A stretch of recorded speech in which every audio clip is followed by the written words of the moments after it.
Şəhid Əliyev İbrahim Mustafa oğlunun anım günü. Şəhid adı gələndə kədər bağrımı dəlir. Yol göstərin, çəkilin, şəhid atası gəlir. Ürəyi qəmlər dolu şəhid anası gəlir. İçimə sığışmır fəryadım, ahım, gecəyə dönübdür gələn sabahım. Düşməni məhv eylə qadir Allahım. Anaların gözü yolda qalmasın, bir daha evlərə şəhid gəlməsin.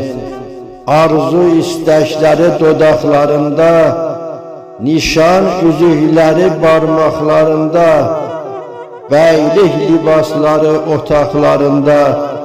Ailəsinə bir gözdağı olmasın, bir daha evlərə şəhid gəlməsin. Övlad itirənlər gör nələr çəkir, dərddən saçlarına ağ duman çökür. Ürəyi dağlanır, gözü yaş tökür. Kimsənin çırağı vaxtsız sönməsin, bir daha evlərə şəhid gəlməsin. Vermədik ki cavan ömrü qəm yükünü daşıyasız. Ona görə şəhid olduq, sizlər rahat yaşayasız. Bizlər üçün verdilər şəhidlər öz canını.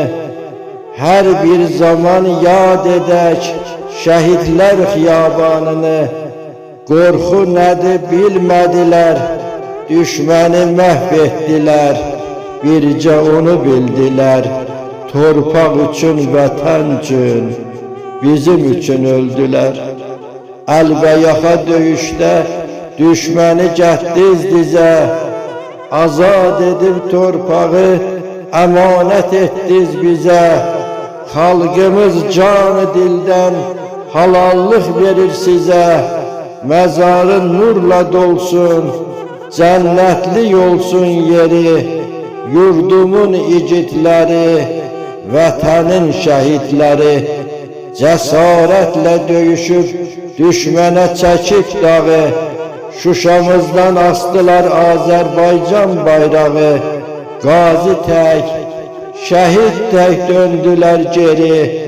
Yurdumun igidləri, vətənin şəhidləri, yurdumun igidləri, vətənin şəhidləri.